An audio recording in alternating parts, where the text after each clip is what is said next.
to the Property Wealth Podcast. I'm so excited to dive into today's episode with you. Yeah, it's great to be here, Sarah. Today, we're tackling a topic that's super important for anyone looking to invest in real estate: renovation budgeting. Exactly. One of the biggest pitfalls investors face is cost overruns. It can really derail your plans, right? Absolutely. A well-planned renovation can boost the value of your property, but if you're not careful, those costs can spiral out of control. So in this episode, we'll share practical tips on how to create a realistic renovation budget. We'll also discuss common mistakes to avoid and how to factor in unexpected expenses, because, trust me, they will pop up. And we'll touch on how to prioritize your renovations for the best return on investment. Right, and it's all about making smart decisions that pay off in the long run. So, whether you're a seasoned investor or just starting out, there's something here for everyone. Let's get into it. Yeah, let's dive into the first point on how to create that solid renovation budget. Sarah, when we talk about renovation budgeting, it's not just about numbers on a spreadsheet. It's really about securing your future, especially for folks over 40. Absolutely, Mike. As we get closer to retirement, every decision feels a bit more weighty, right? Exactly, and with inflation creeping up, that can really erode the value of savings. If you're investing in real estate, a well-planned renovation can actually protect you from those inflationary pressures. Right. And it's not just about the money. It's also about the peace of mind that comes with knowing your investments are working for you, not against you. Yes, and I've seen it firsthand. Take, for example, one of my clients, let's call her Linda. She was in her late 50s and looking to downsize. She bought a fixer-upper to renovate and sell, thinking it would be a quick flip. But she didn't budget properly. Oh no, what happened? Well, she ended up underestimating the costs. And when unexpected repairs popped up, like plumbing issues and structural problems, she felt really overwhelmed. It turned into a much bigger financial burden than she anticipated. That sounds stressful. It was. But what was really interesting is that it taught her the importance of having a cushion in her renovation budget. Instead of just looking at the bare minimum, she learned to factor in contingencies. That makes so much sense. It's like, if you expect the unexpected, it's less of a shock when it happens, right? Exactly. And with the current economic trends, like rising material costs and labor shortages, having that buffer is even more crucial. And I think for a lot of people over 40, it's also about wanting to leave something behind for their family. Yes! Real estate is often a significant part of that wealth transfer. If you're renovating strategically, you're not just enhancing your current lifestyle, you're also setting your family up for success. I love that perspective. So it's not just about the property itself, but what it represents for future generations. Absolutely. I had another client, Mark, who bought a duplex. He planned to renovate one side and live in the other. He wanted to provide housing for his daughter when she graduated, but he also wanted to ensure that the property increased in value for her benefit down the line. That's really thoughtful. Did he run into any issues? A few, but he had done his homework. He researched the local market, set a realistic budget, and included contingencies. So when he faced some unexpected expenses, he was able to absorb them without losing his cool. Smart move. Right? It's all about that preparation. Plus, he even managed to increase the property's value significantly because he was strategic about his renovations. So it's a win-win. It sounds like planning is key, especially in today's market. Definitely. And let's not forget the emotional side of things. Many people find comfort in having a solid financial foundation. It can alleviate a lot of the stress that comes with aging and retirement planning. Yes, I think knowing you have a reliable investment can really shift your mindset. For sure. And as we age, our priorities can change. We might start focusing more on health and family rather than just accumulating wealth. That's a great point, Mike. And with the right renovations, you can create spaces that are not only functional, but also nurturing for your family. Exactly. I had a couple, Karen and Dave, who renovated their home to include a dedicated space for their grandchildren. They wanted to create a welcoming environment for family gatherings, but they also wanted to increase the home's value. That's such a beautiful way to look at it. It's about creating memories while also investing wisely. Yes, and they approached their renovation with a long-term mindset. They chose materials that might cost a bit more upfront, but would last longer. Smart. So not only did they invest in their family's happiness, but they also ensured the property would hold its value. Right. And that's why it's so important for people over 40 to think strategically about renovation budgets. It's not just about enhancing a property today, but also about how it will serve them and their loved ones in the future. Totally. And with the market shifting, especially in certain areas, understanding how to budget effectively can make all the difference. Absolutely. You want to be in a position where you're not just surviving, but thriving, both now and in the years to come. So it's really about setting yourself up for success, both financially and emotionally. Yes, and that's where we can dive into some core strategies. Right. Let's get into those practical steps that listeners can take to avoid cost overruns and make the most of their renovations. So when it comes to renovation budgeting, one of the first rules of thumb I like to mention is the asterisk 1% rule times. Right, the 1% rule. Can you break that down for us a bit? Sure. The idea is that you should expect to spend about 1% of the property's value on maintenance and repairs each year. So if you have a property worth, let's say, $300,000, you'd budget about $3,000 a year for upkeep. That makes sense, but what if the property needs a lot of work right off the bat? Good point. In those cases, you might want to adjust your budget. For a property that needs major renovations, you could consider the asterisk 50% rule. The 50% rule? How does that work? It's pretty straightforward. When analyzing a potential rental property, estimate that 50% of your gross rental income will go toward operating expenses. This includes repairs, maintenance, property management, and vacancies. So if you expect to make $2,000 a month in rent, you'd set aside $1,000 for expenses? Exactly. That way, you're prepared for the unexpected. And speaking of unexpected, you should always have a contingency fund. I usually recommend setting aside 10 to 20% of your renovation budget for surprises that pop up during the work. Ah, the dreaded surprises. You know, I've heard stories where someone finds mold or plumbing issues once they start tearing down walls. Oh, definitely. It happens more often than you'd think. And that's why having a contingency fund can really save you from a budget blowout. So let's say we've got a $50,000 renovation budget. You're suggesting we keep $5,000 to $10,000 just in case? Yes, that's right. It's better to be safe than sorry. Now, another thing to consider is your financing options. Right, I always find that part a bit tricky. What do you recommend? Well, for renovations, you might look into an asterisk renovation loan. These loans allow you to borrow based on the property's future value after the renovations. So you get the money up front, but it's calculated based on what the property will be worth post-renovation? Exactly.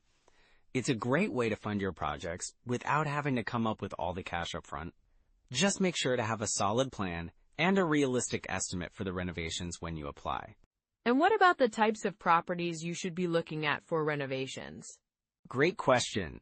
Single-family homes are often a good option, especially if you're just starting out. They tend to have lower entry costs and are easier to sell or rent out. So do you think it's wise to stick to more traditional neighborhoods for these kinds of projects? Generally, yes. Established neighborhoods may offer more stability and a predictable return on investment.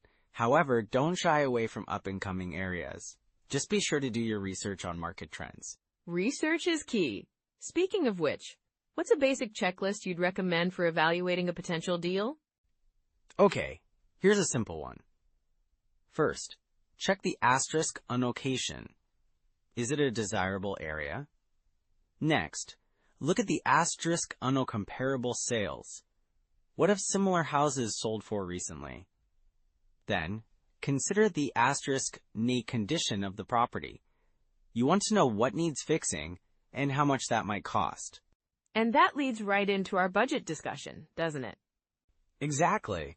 After assessing the condition, you'll need to estimate the asterisk renovation costs, asterisk based on your findings. Then calculate your expected asterisk rental income, asterisk to see if the numbers make sense. So we're essentially looking at the cost of acquisition plus renovations against potential income, right? Yes, that's it.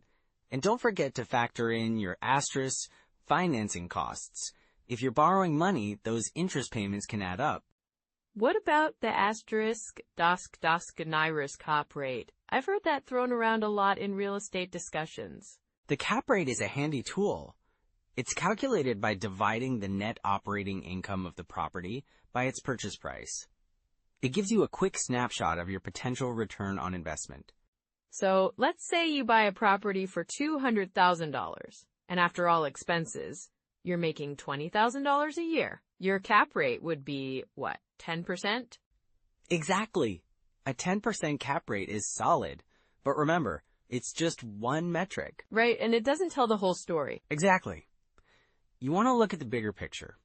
Combine the cap rate with your renovation budget, financing terms, and the overall market conditions. It sounds like there's a lot to keep in mind when budgeting for renovations. Yes, and that brings us to some common pitfalls.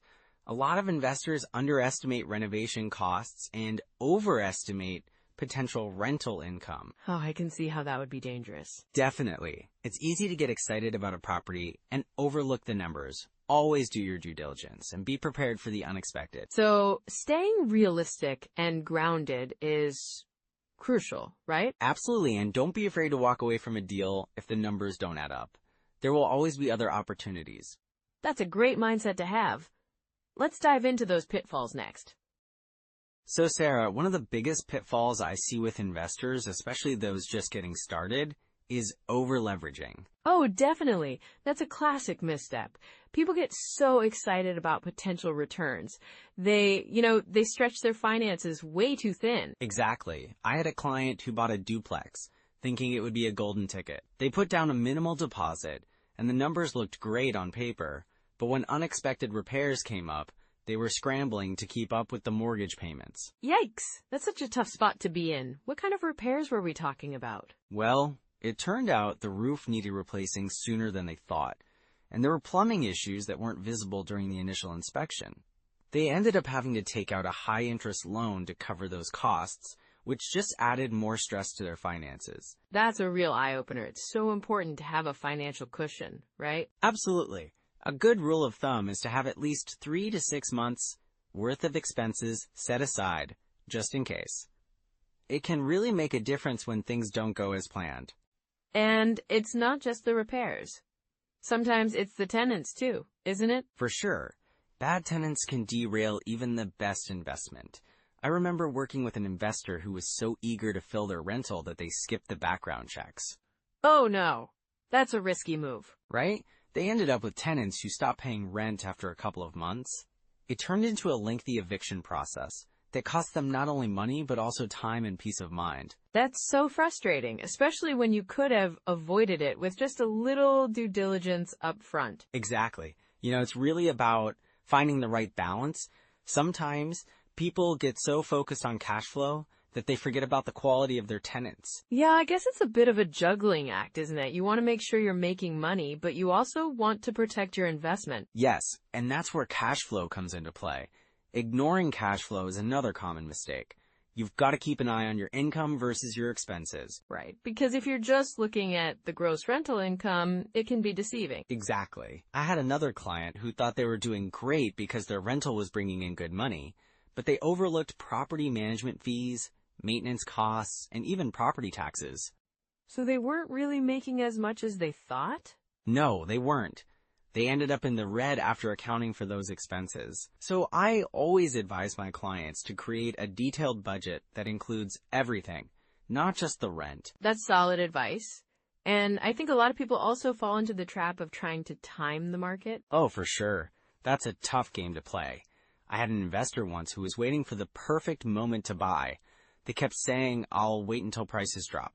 And did they ever drop? Not really. They ended up missing out on several great opportunities while trying to time the market. It's almost impossible to predict where the market is going. It really is. I think sometimes it's better to just focus on what's in front of you rather than trying to chase the elusive perfect deal. Exactly. And then there are hidden costs that can catch investors off guard. Like what kind of hidden costs? Well, things like closing costs, inspection fees, and even potential renovation costs that weren't included in the original estimates. I had a case where an investor bought a property thinking it needed minimal work. But once they got into it, they discovered mold that required extensive remediation, and the electrical system was outdated. oh no, that can really add up. It can. They ended up spending twice what they initially budgeted for renovations. This is why it's crucial to factor in a buffer for those unexpected expenses. So what can someone do to spot these red flags early? Well, first, I'd say always do thorough inspections, not just the general ones. Look for signs of water damage, mold, or structural issues. And maybe get a second opinion if something feels off? Absolutely. And when you're running the numbers, include a contingency budget, maybe 10 to 20% of your renovation costs. That's a smart strategy. It gives you room to breathe if something unexpected comes up. Exactly. And don't be afraid to walk away from a deal if the numbers don't add up. There will always be other opportunities. That's such a good reminder. Sometimes it's easy to get caught up in the excitement and overlook the potential pitfalls. Right. And if you find yourself in a tough spot, it's not the end of the world. You can always reassess and pivot your strategy. Yeah, like maybe refinancing if you're over-leveraged or working with a property manager to help with tenant issues. Exactly. And remember, every mistake is a learning opportunity. The key is to take those lessons and apply them to your next investment. Well said, Mike. It sounds like being mindful and prepared is really the name of the game in real estate investing. Absolutely. If you stay informed and proactive, you can build a successful portfolio over time. That's encouraging. So, what should our listeners focus on next to ensure they're on the right path? I'd say start by evaluating your current financial situation and create a solid budget. Then, dive into some market research and find out what opportunities are available in your area. And don't forget to network, right? Connecting with other investors can provide invaluable insights. Exactly. Surround yourself with people who have been there and done that. Learn from their experiences, and always keep an open mind. Great advice, Mike. There's always something new to learn in this journey. Definitely. And remember to enjoy the process. Building wealth through real estate can be incredibly rewarding if you approach it with the right mindset. So let's talk about some immediate steps that listeners can take today, right? Absolutely. I think the first thing is to really start with a solid renovation budget. Right, and a great way to do that is by using tools like the BiggerPockets calculator. It's pretty user-friendly, and you can input all your expenses, potential rents, and even the after-repair value, or ARV, which is super helpful for new investors. Yeah, I love that one. And, for those who are just starting out, it helps to have a visual of where your money is going. Exactly. Another useful app is DealCheck. It allows you to analyze properties on the go. You can compare different deals easily. And let's not forget about Zillow. It's a great resource for checking property values and rental prices in your area. For sure. And if you're looking to evaluate potential rental income, Rentometer can be a game changer. Just plug in the address, and it'll show you comparable rents in the neighborhood. That's so handy. And if someone is really serious about getting into real estate, I'd recommend accessing your local MLS.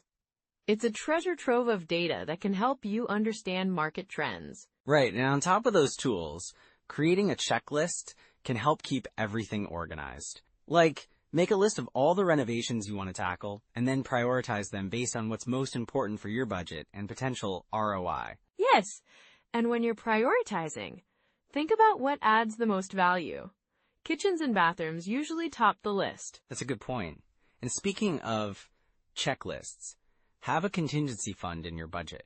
It's like a safety net for those unexpected costs that always seem to pop up, right? Oh, absolutely. A good rule of thumb is to set aside about 10 to 20% of your total renovation budget for contingencies. And don't forget about the power of networking. Joining a local real estate investment meetup can really open doors for you. Yes. Meeting other investors, sharing experiences, and getting advice can be invaluable. Plus, you might find a mentor or a buddy to work with. Exactly. And if you can, make it a habit to analyze at least one deal a week. It doesn't have to be a big one. Just get into the practice of evaluating properties. That's a great idea. Just start where you are, right? Even if it's just looking at listings online. And for those who enjoy reading, there are some excellent books out there. The book on flipping houses by Jay Scott is a great start. It really dives into the nitty-gritty of renovations. Oh, I love that one.